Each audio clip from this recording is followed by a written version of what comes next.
Bonjour à toutes et à tous, bienvenue à ce nouveau Good Morning Market du jeudi de juin 2022. Alors hier on a fait un point sur cet embargo de l'Union Européenne sur le pétrole russe.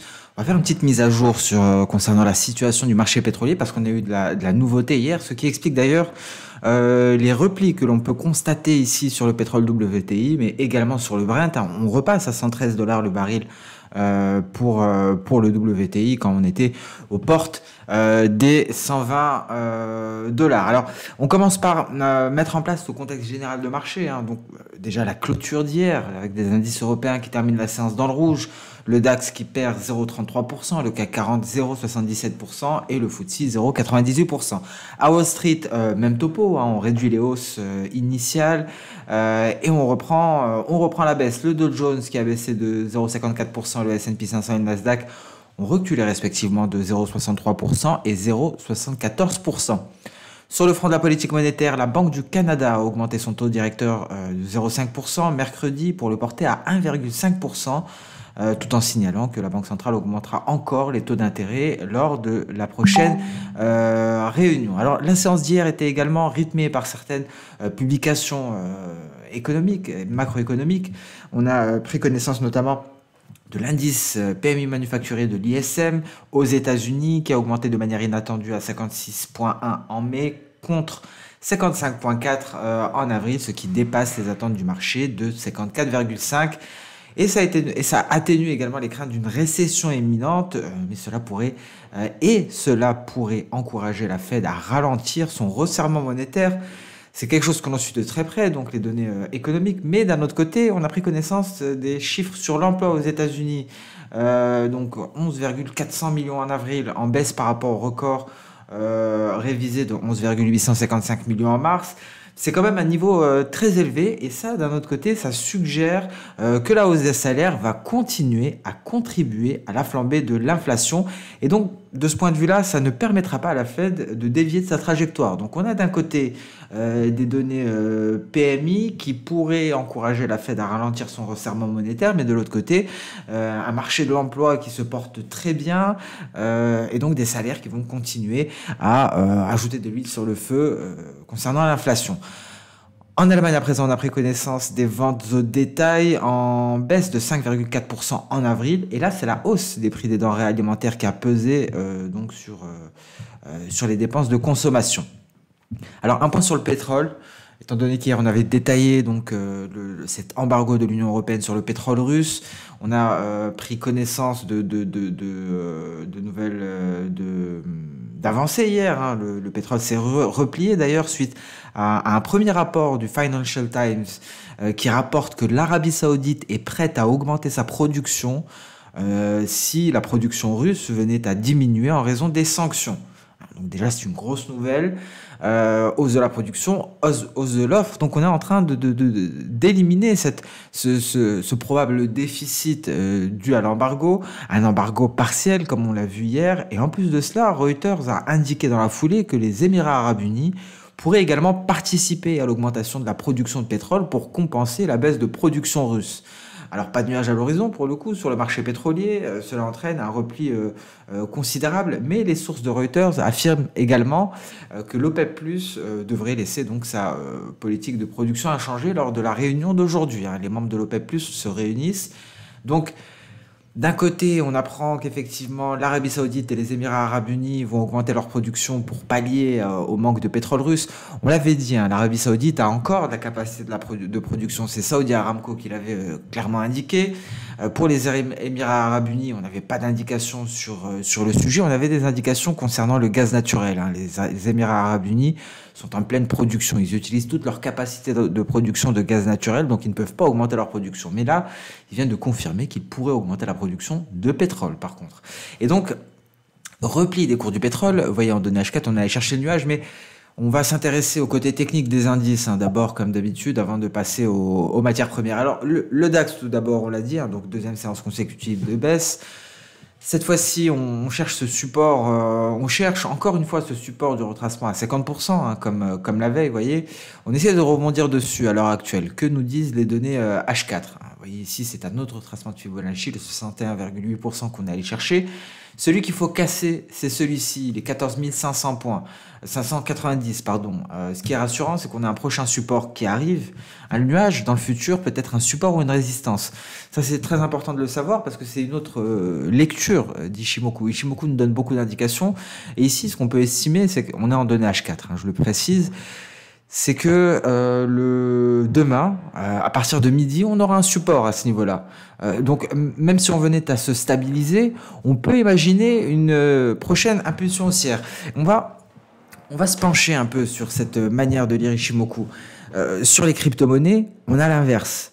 On a un nuage qui va être en résistance prochainement, qui se situe à ce niveau-là par rapport au cours, à ce niveau-là très exactement. Et là, le raisonnement, c'est l'inverse. On sait qu'on aura une résistance. Alors, je me permets de passer sur les crypto-monnaies très rapidement pour qu'on le voit ensemble.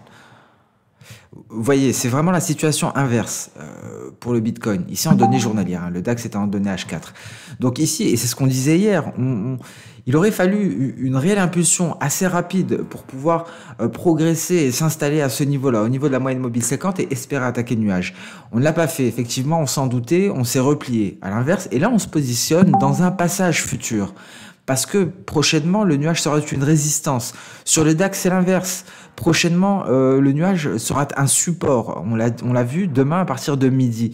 Donc ça, c'est une manière de lire, de prendre avantage de cette caractéristique inédite que présente Ichimoku, cette visibilité sur le futur, avec le nuage qui est projeté 26 périodes dans le futur. Donc c'est intéressant de raisonner ainsi. Ça nous permet d'avoir un coup d'avance, si je puis dire, et ce n'est pas du luxe sur les marchés. Donc voilà pour ce raisonnement par rapport au nuage. On raisonne beaucoup ici en Good Morning Market par rapport au passé. D'abord, on s'intéresse au présent, au cours, à la bougie actuelle. Ensuite, on s'intéresse toujours au passé, donc à la lagging span qui est décalée dans le passé. Mais il ne faut jamais oublier aussi la dimension future d'Ichimoku. Je ne le fais pas toujours, mais sachez que je le regarde toujours justement, ce nuage dans le futur. Quelle est son épaisseur, quelle est sa position par rapport au cours actuellement. Et c'est ce qu'on vient de faire ici pour le DAX.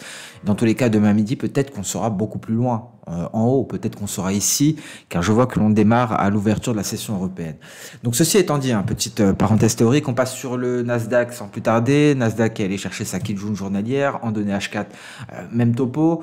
Donc ici, on a encore ce trou d'air, on est allé chercher la Kijun. Attention, si ça casse, on a vraiment un trou d'air considérable. La lagging span en a également un.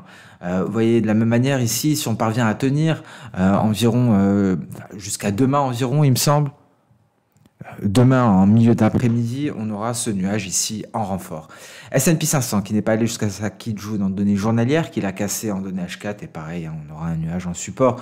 Donc ici à voir si on arrive à se hisser à nouveau au-dessus de la Kijun qui, voyez-le, est confondu avec le retracement de Fibonacci à 38,2%, les 4122 points.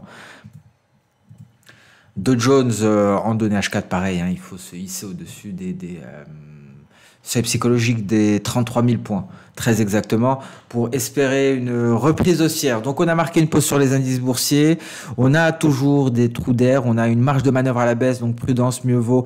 Avant d'entrer à l'achat, je pense qu'il vaudrait mieux casser ces résistances. Donc Kijun ici, Kijun confondu avec retracement de Fibo sur le S&P 500, et ici sur le Nasdaq, je pense que la Tenkan nous donnera la dernière validation, grosso modo aux alentours des 12 650 points. On passe une fois pour toutes sur le compartiment des crypto-monnaies, on l'a vu très rapidement pour ce raisonnement futur sur le nuage. Et d'ailleurs, si on veut aller encore plus loin, si on veut allier ce raisonnement futur avec le nuage et le raisonnement passé avec la lagging span, ça vient renforcer ce raisonnement parce que vous voyez ici, on va avoir une résistance, notre nuage, mais la lagging span aura également une résistance. Elle aura tous ces chandeliers japonais. Donc, effectivement, je commence à vraiment tabler pour un repli aux alentours des 27 500 $, ce qui permettrait à la lagging span de contourner les prix. Peut-être après, les prix vont se stabiliser à ce niveau-là, entre les 27 500 et les 28 000 $, voire les 30 000. Mais en tout cas, c'est ce qui permettrait de contourner le nuage, parce qu'on a une résistance pour les cours, résistance à venir et c'est le nuage, et une résistance pour la lagging span et c'est cette barrière de chandelier japonais rouge. On s'y attaque d'ailleurs, on s'y attaque très bientôt, 7, 8, 9, 10, on s'y attaque dès le début de semaine prochaine.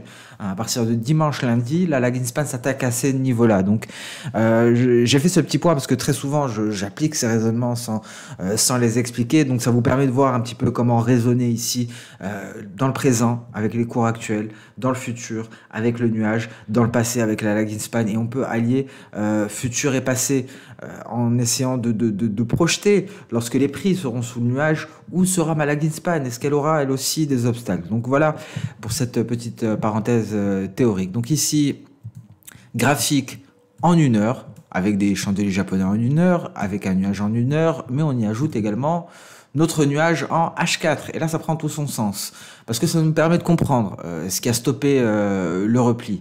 Alors, on a eu un gros repli, vous voyez, franchissement du nuage H1 ici, donc je vais zoomer un petit peu. Signal Ishimoku de vente, validé. Mais lorsqu'il a été validé, donc on a simplement perdu 1,70% avant de vite se ressaisir. C'est parce qu'on est allé chercher le nuage H4, on se ressaisit, là on temporise, et là on pourrait peut-être aller chercher la Kijun. Les cours pourraient aller chercher la Kijun aux alentours des 30 500 $, parce que ma lagging span a l'espace pour le faire, elle peut le faire. Donc voilà encore un exemple concernant ce raisonnement. Donc pour le moment, les acheteurs sont en train de porter les cours, et effectivement on pourrait aller chercher ici les 30 500 $ sur le Bitcoin. Alors l'Ether en données journalières, pas grand chose. En données H4, vous voyez comme ça diffère. Ici, on est complètement sorti du nuage H4 à ce niveau-là. On a franchi le nuage H1, signal de vente, validé par la lagging span, on marque un creux avec la mèche inférieure, et là on essaie à peine de réintégrer le nuage H4. Alors on va peut-être évoluer dans l'enceinte de ce nuage H4, mais la prochaine résistance est à 1862 $. On passe à présent sur le compartiment des matières premières. Alors le gold qui rebondit sur ce retracement de Fibo à 38,2%, qui fait face à l'heure actuelle à une résistance 1850 $, notre Kijun, dernier rempart avant les 1875 $. Donc ici, l'or arrive à progresser malgré un biais vert qui se redresse, on va le voir. Et en données H4, quelles sont les perspectives? C'est assez encourageant parce que vous voyez le repli s'est vu stopper sur le bas du nuage sur notre Senkou Span B, la SSB à 1830 $ l'once. On franchit le nuage et on est en train d'en sortir. Et c'est ce qui nous intéresse avec Ishimoku, parce que c'est un signal d'achat. Et c'est un signal d'achat très intéressant. Pourquoi? Donc là, j'ai vu le présent, je vois un signal d'achat, je vais dans le passé, je regarde ma lagging span, je vais même la mettre en plus épaisse pour avoir une meilleure visibilité. Je vous rappelle qu'elle s'appelle Shiku Span en japonais. Et vous voyez, ce signal d'achat va être validé pratiquement dans la foulée. Ma lagging span est presque libre de tout obstacle. Donc c'est un signal intéressant, mais, parce qu'il y a un mais, on n'aura pas beaucoup de marge de manœuvre. Un petit 0,5% avant de rencontrer la grosse résistance qui a freiné les cours ici lors de la tentative haussière du 24 mai. Donc mieux vaudra attendre cassure de ce niveau-là avant d'espérer éventuellement une hausse jusqu'au 1885, 1890, voire le seuil psychologique des 1900. On n'y est pas encore, et la vigueur du dollar pourrait freiner éventuellement la hausse du métal jaune. Le pétrole à présent. Donc vous voyez l'effet de ces rapports du Financial Times, rapports de Reuters. Cela vient apaiser le marché pétrolier. On attend la réunion des pays membres de l'OPEP+. Alors comme d'habitude, je ne vous recommande pas de vous positionner sur le marché pétrolier le jour d'une réunion de l'OPEP+. Ils sont imprévisibles, encore plus imprévisibles que ne l'a été Donald Trump. Donc mieux vaut rester prudent avec les réunions de l'OPEP+. On attend qu'il y ait une décision, et là éventuellement on pèse le pour et le contre. On essaie de mettre à jour les perspectives. Mais pour le moment, on laisse faire, on attend la décision. On pourrait éventuellement avoir une surprise et aller chercher les 108,50 $ le baril pour le WTI si une décision inattendue venait à être prise par les membres de l'OPEP+. En données H4, ça donne pas grand-chose. Par contre, on a un beau nuage en support ici. Voyez-le, c'est le nuage H4. Donc, bon, peut-être un nouvel élan haussier. Peut-être que les pays membres de l'OPEP+ vont donner du carburant à la hausse du pétrole. Le gaz naturel s'est repris. On se replace dans le nuage. Bon, on a dit hier les conditions. Il vaut mieux attendre qu'on casse ce niveau-là, le seuil psychologique des 9, pour aller chercher les 9,680. Alors, ce qui va nous intéresser, une matière première que j'aime beaucoup, matière première agricole, j'en parle beaucoup quand j'ai des ressentis, si je puis dire, et c'est le café. Le café, c'est une matière première donc très intéressante d'un point de vue coût du point déjà. Des fondamentaux très simples, il suffit de faire attention à ce qui se passe au Brésil, la météo. Euh, Ici, on a une amélioration des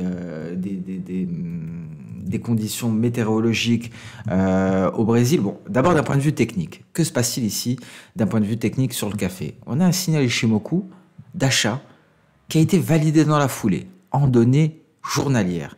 Donc là, c'est très intéressant parce que ça ouvre la voie à deux niveaux importants. Je vais mettre des lignes horizontales. On a ce niveau-là, c'est un palier de Kijun. Vous voyez, les 245. Vous voyez ici, tentative de cassure, échec. Tentative de cassure invalidée. La seule fois ici également, on n'y arrive pas. La seule fois où on a réussi, on allait marquer le sommet. Alors, qu'est-ce qui va se passer cette fois-ci? Si on y arrive, c'est direction les sommets. Mais est-ce qu'on va aller plus haut sur le café? Écoutez, je ne crois pas. Je ne pense pas qu'on ira plus haut. Et c'est pour ça qu'il y a peut-être une stratégie, quelque chose à jouer ici sur le café pour capter un plus haut et donc pour vendre. Parce que ici, d'un point de vue technique, c'est haussier. On a un signal d'achat. Et on le voit, on a 1, 2, 3, 4, 5 séances consécutives de hausse. On est dans l'enceinte d'une belle jambe haussière. Et d'ailleurs, on peut s'intéresser aux projections d'Osoda. Vous voyez ici, on a une belle projection. Et c'est un E, effectivement. Et ça nous donne un objectif. Donc, on va aux portes, peut-être, des récents sommets. On va aux portes des récents sommets, mais pourquoi plutôt que d'acheter, je recommanderais de vendre sur ces sommets, entre 255 et 258. Parce que ce qu'il faut savoir, c'est que les hausses qu'on a connues récemment sur le café, c'était déclenché par des gelées au Brésil. Mais la météo ne devrait pas se détériorer dans les semaines à venir, notamment en juin. Et juin, c'est un mois très important pour le café. C'est le mois de la floraison des caféiers au Brésil. C'est à ce moment-là qu'a lieu la floraison. Donc, on pourra avoir de très bonnes récoltes, on pourra avoir une très bonne saison qui s'annonce.